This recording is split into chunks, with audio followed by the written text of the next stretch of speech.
नमस्कार दोस्तों, मेरा नाम है महेंद्र कुमार सैनी और आप देख रहे हैं MKSM टेक गाइड। आपके घरों के अंदर आपने बहुत सी बार ऐसा देखा होगा कि सडनली बहुत बारिश के मौसम में बहुत ज़्यादा अचानक से वोल्टेज आ गया और उसकी वजह से आपके घर के जो इक्विपमेंट्स हैं इलेक्ट्रिकल के, जैसे मान लो पंखा, लाइट या फिर टीवी कुछ चल रहा होता है तो वो अचानक से ख़राब हो जाता है। तो उसका क्या कारण होता है वो भी इस वीडियो के अंदर हम जानेंगे कि उसको जो सर्ज वोल्टेज, जो अचानक से वोल्टेज हाई आते हैं वो उनको क्या बोलते हैं और वो किस वजह से अचानक से वोल्टेज बढ़ता है उसके बारे में भी जानेंगे और उनसे बचने के लिए क्या तरीके हैं वो भी हम इस वीडियो के अंदर देखेंगे कि कौन सी डिवाइस का हम यूज करके उससे वोल्टेज से हमारी डिवाइस को जो है वो बचाया जा सकता है। और जो डिवाइस हम यूज करेंगे उस डिवाइस को क्या बोलते हैं, वो कितने टाइप की होती है, कैसे वो काम करेगी और उसको सर्किट में कहाँ पे लगाना रहता है, ठीक है, और ये कितनी वोल्टेज रेंज में मिलती है, इसकी कॉस्ट क्या रहती है मार्केट के अंदर, और ये खुद एक्शन कैसे करती है, मतलब इसकी वर्किंग प्रिंसिपल क्या है, ये सब इस वीडियो के अंदर हम जानेंगे। तो चलिए देखते हैं शुरू से, ठीक है। तो आज की इस वीडियो में मैं बात कर रहा था कि हम एक ऐसी डिवाइस यूज करना चाहते हैं जिससे हमारे घरों में जो अचानक से वोल्टेज बढ़ जाते हैं उस बढ़े हुए वोल्टेज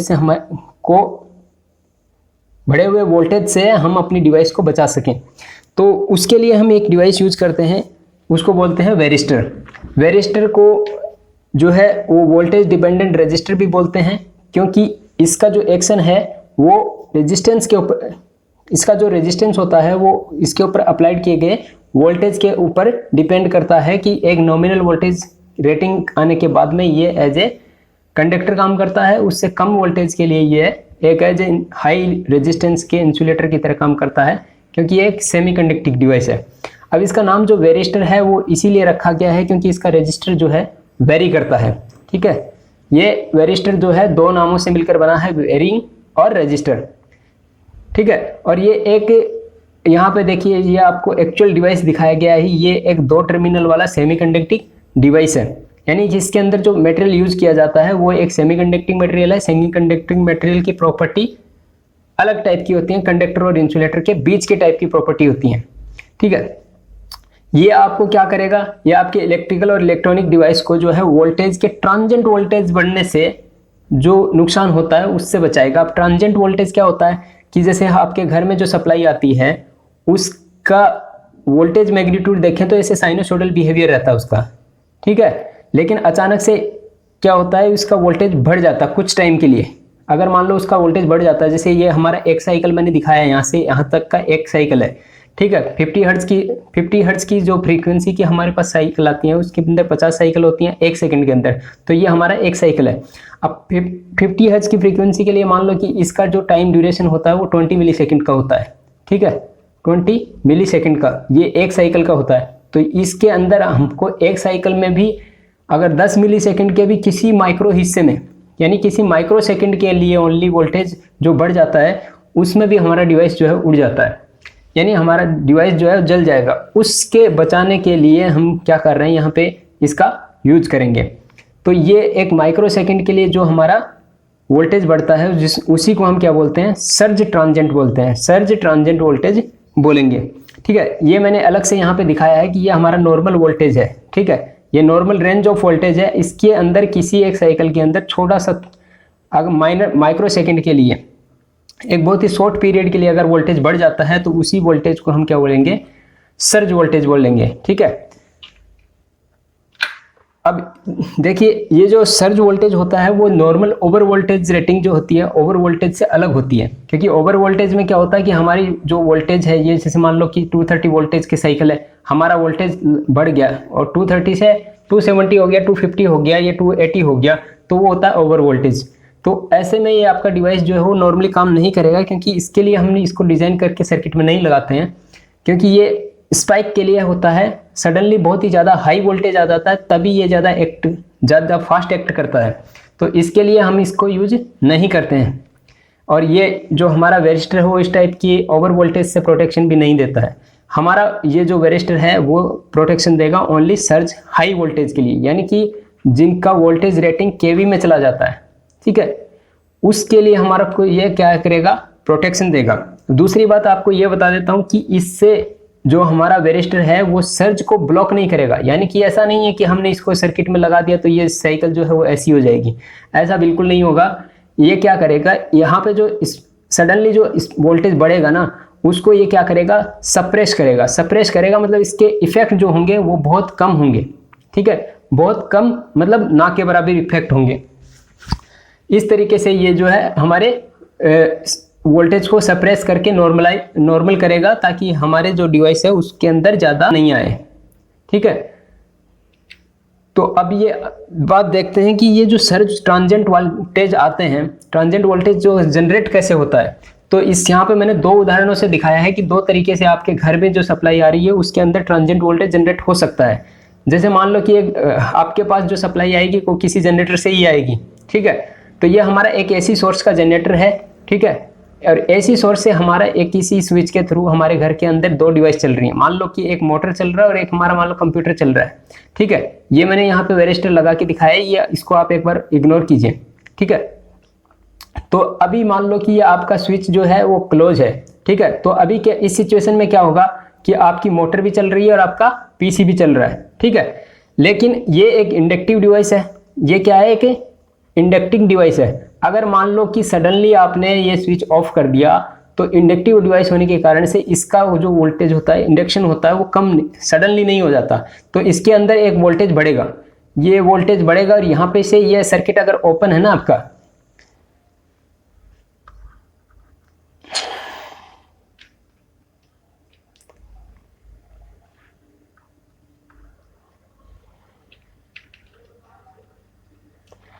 ये सर्किट अगर आपका ओपन है तो ऐसे ओपन कर दिया है, तो ऐसे केस में क्या होगा, यहाँ से जो बढ़ा हुआ वोल्टेज वो क्या होगा, इधर डिलीवर होगा, ठीक है। यानी कि हमारे पीसी के लिए वोल्टेज बढ़ जाएगा, ठीक है। एक रीजन तो ये होता है कि आपके पास सडनली जो है वो पीसी के पास स्विचिंग के टाइम पे वोल्टेज बढ़ गया। दूसरा कारण ये हो सकता है कि जैसे मान लो कि बादलों के अंदर जो बिजलियां गिरती हैं, जिसको आर्किंग बोलते हैं, लाइटनिंग बोलते हैं, उसकी वजह से क्या होता है कि जहाँ पे ये आर्कनिंग होगा, लाइटनिंग होगा, उस एरिया के अंदर बहुत बड़ा एक मैग्नेटिक फील्ड जनरेट होगा, ठीक है। और वो मैग्नेटिक फील्ड एरिया के अंदर अगर आपका ये 230 वोल्टेज का लाइन जो है वो इस मैग्नेटिक फील्ड के अंदर आता है, तो इस कंडक्टर के अंदर सडनली क्या होगा, बहुत ज़्यादा वोल्टेज बढ़ जाएगा। और बढ़ा हुआ वोल्टेज का टाइम ड्यूरेशन बहुत माइनर टाइम के लिए होता है, यानी कि लगभग माइक्रो सेकेंड की रेंज का टाइम पीरियड होता है उसका, ठीक है। तो ये 2 तरीके से आपके घर में जो है वो डिवाइस के पास में सप्लाई ट्रांजिएंट वोल्टेज बढ़ सकता है, ठीक है। तो ये ज़रूरी नहीं है कि ये आप ही के घर में हो मोटर। मान लो कि ये आपके घर में पीसी चल रहा है, आपके बाजू वाले के घर में जो है वो मोटर चल रही है, ऐसे केस में भी आपके पास जो है बड़ी जो इंडक्टिव डिवाइस है, मोटर है, जनरेटर है, ऐसी चीज़ें जो है स्विचिंग करने के टाइम पे जो है नॉर्मली ट्रांजिएंट वोल्टेज बढ़ते हैं। अब यहाँ पे देखते हैं कि ये जो ट्रांजिएंट वोल्टेज होते हैं वो कितने टाइप के होते हैं। तो ट्रांजिएंट वोल्टेज होते हैं 2 टाइप के होते हैं। एक होते हैं रेंडमली, जो कभी कभी आते हैं, ठीक है। एक होते हैं रिपीटेबल। तो जो कभी कभी आते हैं उनके कारण क्या होते हैं, कभी कभी जैसे कि लाइटनिंग की वजह से आ गया, ठीक है, क्योंकि रोज तो लाइटनिंग होती नहीं है, तो कभी कभी लाइटनिंग की वजह से जो है वो ट्रांजिएंट वोल्टेज जनरेट हो जाता है। अब जो वोल्टेज जनरेट होता है ना, उसका क्या होता है कि जैसे मान लो कि वो अचानक से बहुत कम टाइम के लिए सडनली बढ़ेगा और फिर धीरे धीरे करके वो वोल्टेज अपने आप नॉर्मल वोल्टेज में आ जाता है। तो ये जो इसका टाइम पीरियड होता है, ये बहुत कम टाइम पीरियड के लिए, ट्रांजिएंट टाइम के लिए ही इसका जो है वोल्टेज रेंज बढ़ता है, ठीक है।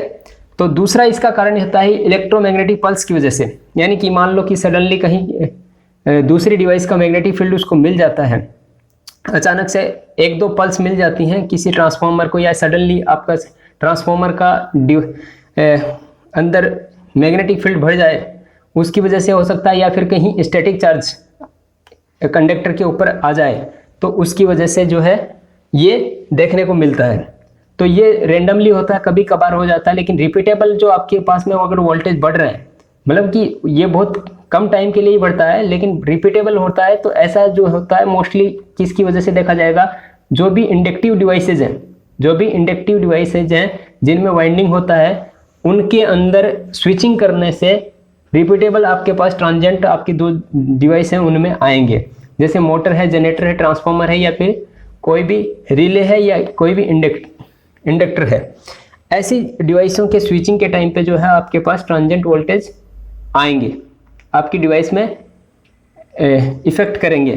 ठीक है, अब मैं जिस डिवाइस की बात कर रहा हूँ वेरिस्टर की, ठीक है, तो वेरिस्टर हम यूज करेंगे। वेरिस्टर की प्रॉपर्टी क्या होती है वो देखते हैं, यानी कि हम इस डिवाइस को यूज करने वाले हैं हम अपने सिस्टम को बचाने के लिए। तो इसकी प्रॉपर्टी क्या है, एक तो ये है कि ये नॉर्मल वोल्टेज रेंज में काम नहीं करता है। नॉर्मल वोल्टेज रेंज के लिए ये एज ए ओपन सर्किट काम करता है, यानी कि सर्किट में आपने इसको लगा दिया है लेकिन ये कुछ भी एक्शन नहीं लेगा, ओनली हैवी वोल्टेज के ऊपर ही ये काम करेगा। ठीक है, दूसरी चीज कंडीशन ये है कि जब इसका ऑपरेटिंग वोल्टेज आ जाएगा, यानी कि वेरिस्टर वोल्टेज जब एक्ट हो जाएगा तब ये बहुत ही कम टाइम के लिए एक हाई करंट और हाई एनर्जी को हैंडल कर सकता है। तीसरी प्रॉपर्टी इसकी ये है कि इसका जो ऑपरेटिंग एक्शन है वो बहुत फास्ट है। नेक्स्ट प्रॉपर्टी इसकी ये है कि ये बाजार में बहुत सस्ता मिल जाता है, चीप कॉस्ट में मिल जाता है, और ये इसकी वोल्टेज रेंज जो है ना वो आपको मार्केट में मिल जाएगी 10 वोल्ट से लेकर 1 kV तक का। ठीक है, तो इसके अंदर मैं आपको ये भी बताऊंगा कि ये जो है किस तरीके से काम करता है। यहाँ पे इसका VI कैरेक्टरिस्टिक्स दिया है मैंने। ये VI कैरेक्टरिस्टिक्स के अंदर हम देखते हैं कि जैसे जैसे यहाँ पे नॉर्मल वोल्टेज, ये इसका नॉर्मल वोल्टेज है, यानी कि यहाँ पे ये इसका कोई स्विचिंग नहीं होगा। लेकिन जैसे ही मान लो कोई ट्रांजिएंट वोल्टेज एक्ट होगा, तो ट्रांजिएंट वोल्टेज एक्ट होने के बाद एक कंडीशन वोल्टेज लेवल की ऐसी आएगी जिसके अंदर ये ऑपरेट हो जाएगा, और ऑपरेट होगा तो सडनली इसके अंदर देखो जीरो करंट, यहाँ पे अगर वोल्टेज बढ़ रहा है, वोल्टेज बढ़ने से यहाँ पे जो है करंट बिल्कुल भी नहीं है, करंट जीरो करंट फ्लो हो रहा है। ठीक है, लेकिन एक वोल्टेज बढ़ने के बाद में, एक लेवल ऑफ वोल्टेज आने के बाद में कुछ सडनली ये क्या होगा, ऑपरेट हो जाएगा और एज ए शॉर्ट सर्किट की तरह काम करेगा, यानी कि सडनली इसके अंदर करंट बढ़ जाएगा। तो ये इसका यहाँ जिस पॉइंट के ऊपर ये ऑपरेट होगा उसी को इसका वेरिस्टर वोल्टेज बोलते हैं, जो कि इसकी रेटिंग के लिए लिखा जाता है। ठीक है, ये दोनों साइड में सेम है। जैसे मान लो कि AC साइकिल है तो ये इसकी पॉजिटिव साइकिल है, वोल्टेज साइड है, और ये नेगेटिव साइड है। तो यहाँ पे भी ये इसी तरीके से बिहेव करेगा जिस तरीके से पॉजिटिव के लिए करता है, यानी कि AC और DC के हिसाब से काम नहीं करेगा, ये ओनली वोल्टेज का मैग्नीट्यूड देखेगा। ठीक है, तो यहाँ पर ये जो है इसके सैम्पल्स हैं जो हम ड्राइंग में यूज करते हैं। यहाँ पे ये जो दिखाया है ये नॉर्मल वेरिस्टर है और ये SMD टाइप का है, यानी सरफेस माउंटेड डिवाइस जो होती हैं, सरफेस माउंटेड डिवाइस वेरिस्टर हैं, जो कि PCBs के अंदर मोस्टली यूज किए जाते हैं, जो बहुत ही कॉस्टली PCB होती हैं, बहुत ही जिनमें कॉम्पैक्ट सर्किट होते हैं उनके अंदर यूज किया जाता है। उसके बाद में देखते हैं कि वेरिस्टर जो होता है वो कितने टाइप का होता है। ये 2 टाइप का वेरिस्टर होता है।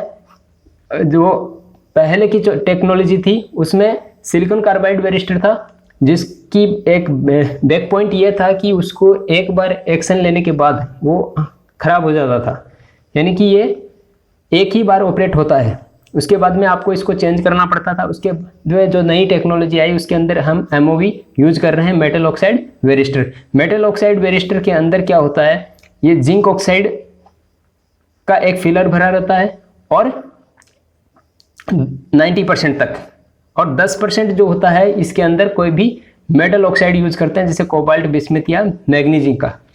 ठीक है, तो इस डिवाइस का उपयोग जो है वो हम करेंगे। ये इसका अंदर की प्रॉपर्टीज हैं।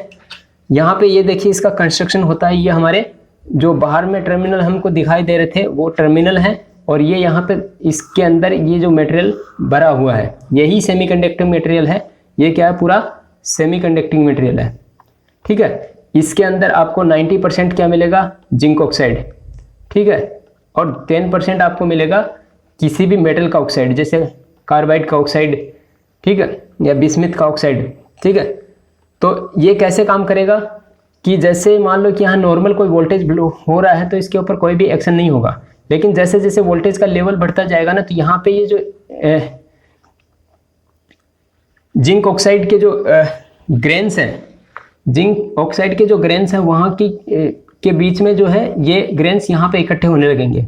ठीक है, ये यहाँ पे इकट्ठे होंगे, इस तरीके से शिफ्ट होने लग जाएंगे, और उसके बाद में यहाँ पे ये पूरा शॉर्ट सर्किट जैसा बन जाएगा, और ये पूरा पाथ कंप्लीट हो जाएगा। अभी इनके बीच में जो है ये इनर ग्रेनुलर का एक गैपिंग बना हुआ है, लेकिन जैसे इसके ऊपर एक हाई वोल्टेज आएगा तो ये गैपिंग जो है बहुत कम हो जाता है, माइनर हो जाता है, और सारे जो जिंक ऑक्साइड के जो है वो यहाँ पे इकट्ठे हो जाएंगे और उससे ये हमारा एक शॉर्ट सर्किट की तरह काम करेगा। उसके बाद में देखते हैं कि ये सर्किट के अंदर कहाँ पे लगाते हैं। ये इसको हम यूज करना है कहाँ पे, कि हमारा जो लोड है उसके पैरेलल में। तो पैरेलल में करेंगे तो जैसे मान लो नॉर्मल वोल्टेज होगा तो ये क्या है, एज ए ओपन सर्किट काम करता है, ठीक है। तो ये हमारा जो सप्लाई होगा वो किस तरीके से फ्लो होता रहेगा, इस तरीके से। लेकिन जैसे ही वोल्टेज लेवल बढ़ा, यानी कि वोल्टेज अगर बढ़ेगा तो ये इस डिवाइस के पास भी जाएगा और इसके पास भी जाएगा, लेकिन जैसे ही वोल्टेज बढ़ेगा तो ये एक्शन में आ जाएगा, ठीक है। और ये एक्शन में आके इस पाथ को क्या कर देगा, बाईपास कर देगा, ठीक है। तो हमारा जो है वो लोड तक जो हाई वोल्टेज है वो नहीं जाएगा, ठीक है। और हमारा लोड जो हो क्या होगा, सेफ रह जाएगा, ठीक है। तो ये मैंने आपको यहाँ पे जो दिखाया है हाउस वायरिंग के लिए, आपको घर के अंदर एक ही वेरिस्टर लगा के जो मेन सर्किट है वहाँ पे एक वेरिस्टर लगा सकते हैं, ठीक है। इसके बाद में मैंने इंडस्ट्री के अंदर दिखाया, इंडस्ट्री में क्या होता है, अर्थिंग को प्रायोरिटी देते हैं, ठीक है। तो अर्थिंग के लिए आपको अगर यहाँ इंडस्ट्री में यूज करना है तो यहाँ पे क्या करना है कि आपको एक लोड के फेज और न्यूट्रल, ये सिंगल फेज के लिए है, फेज और न्यूट्रल के बीच में एक वेरिस्टर लगाना है, और एक फेज टू अर्थिंग और एक न्यूट्रल टू अर्थिंग, ठीक है। ये दो वेरिस्टर और लगाते हैं ताकि इन केस ऑफ कभी भी मान लो कि किसी वजह से अर्थिंग के अंदर वोल्टेज बढ़ता है तो इस तरीके से ये है एक्शन ले लेगा। ये हो गया सिंगल फेज के लिए। और अगर 3 फेज के लिए लगाना है वेरिस्टर तो आपको हर एक फेज के साथ आपको अर्थिंग से एक वेरिस्टर लगाना है, क्योंकि किसी भी एक फेज में अगर वोल्टेज बढ़ता है तो उसको ऑपरेट कर देगा, ठीक है। तो ये हो गया हमारा 3 फेज के लिए वेरिस्टर। उसके बाद में देखते हैं कि अगर मान लो कि आप जो घर में जो है बोर्ड होता है, सॉकेट बोर्ड होता है, उसके अंदर आप जो है किस तरीके से लगाएंगे। तो ये आपका जो सॉकेट बोर्ड है उसके पीछे की साइड में आपको वेरिस्टर लगाना है। ये यहाँ पे मैंने बाहर की साइड में इसको दिखाया है, ठीक है। तो इसके पीछे की साइड में आप इसको लगा के परमानेंट छोड़ सकते हैं, और इसके बाद में आप इसमें से कोई भी डिवाइस जो है अपना लैपटॉप, पीसी या कुछ भी कनेक्ट कर सकते हैं। अगर ये यहाँ पे मैंने दिखाया है नॉर्मली कि जैसे मान लो ये वही है जो पहले पीछे बताया है कि ये हमारा एक सॉकेट है, सॉकेट में पीछे की साइड में हमने वेरिस्टर लगाया है। लेकिन अगर मान लो कि आपके पास एक ही बोर्ड है, उस बोर्ड के अंदर बहुत सारे सॉकेट्स हैं, तो भी उस केस में भी आप एक ही वेरिस्टर लगा सकते हैं और सभी सॉकेट चला सकते हैं। क्योंकि क्या है ना कि अगर आपका ऐसा अगर कोई कंडीशन बनता है, यानी कि सॉकेट बहुत सारे हैं लेकिन उसका क्या है, मेन स्विच जो है वो एक होना चाहिए, ठीक है। या अगर मेन स्विच एक है तो ही ये वाला कंडीशन काम करेगा, अदरवाइज आपके सबके स्विच अलग अलग हैं तो उस केस में क्या करना है उसके लिए मैं अलग से बताऊंगा। ऐसे में क्या होगा कि मान लो जैसे आपका डिवाइस यहाँ पे लगा हुआ है, ठीक है, तो भी अगर वोल्टेज बढ़ता है तो ये क्या होगा, ये वाला तो हमेशा ही, अगर यहाँ पे डिवाइस नहीं भी लगा है तो ये हमेशा सर्किट में रहेगा, और वोल्टेज बढ़ने के टाइम पे ये एक्शन में आ जाएगा और सर्किट को बाईपास कर देगा, ठीक है। अगर ऐसा नहीं है, कॉमन स्विच नहीं है सभी सॉकेट के लिए, अलग अलग सॉकेट है, तो उस केस में आपको क्या करना है कि आपका जो वेरिस्टर है वो कहाँ लगेगा, यहाँ पे लगेगा।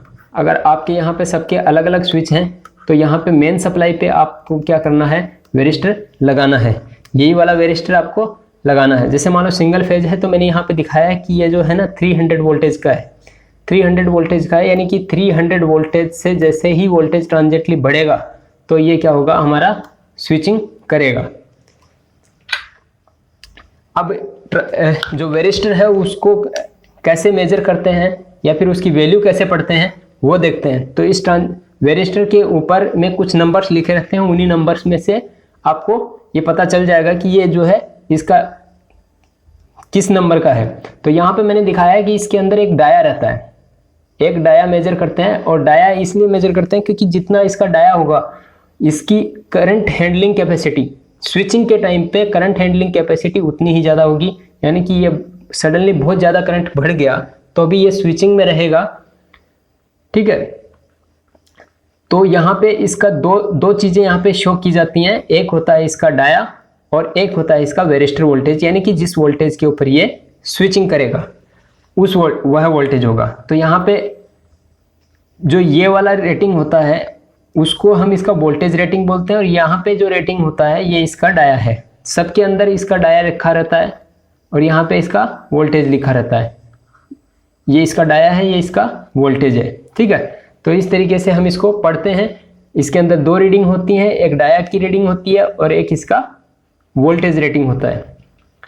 अब देखिए, अगर आपने जो सर्किट में अगर लगाए हैं तो इलेक्ट्रॉनिक पीसीबी के अंदर ऐसे वाली जो डिवाइस होती हैं या फिर ऐसी वाली जो डिवाइस होती हैं, इनको ही हम वेरिस्टर बोलते हैं। ये सर्किट में इस तरीके से दिखेगा, ठीक है।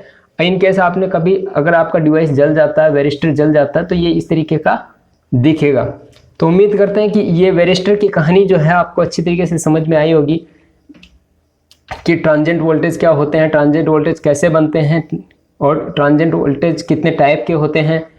वेरिस्टर जो हम यूज कर रहे हैं इसको प्रोटेक्ट करने के लिए, उसकी प्रॉपर्टी क्या होती हैं, कितने टाइप का होता है, कैसे काम करता है, सर्किट में कहाँ लगता है, ठीक है, और कैसे कैसे इसके साथ सर्किट बना सकते हैं और इसकी रेटिंग कैसे पढ़ते हैं और उसके सर्किट में यह कैसा दिखता है। ये सब आपको समझ में आया होगा, और इससे संबंधित अगर कोई भी सवाल आपके मन में है तो आप पूछ सकते हैं। धन्यवाद।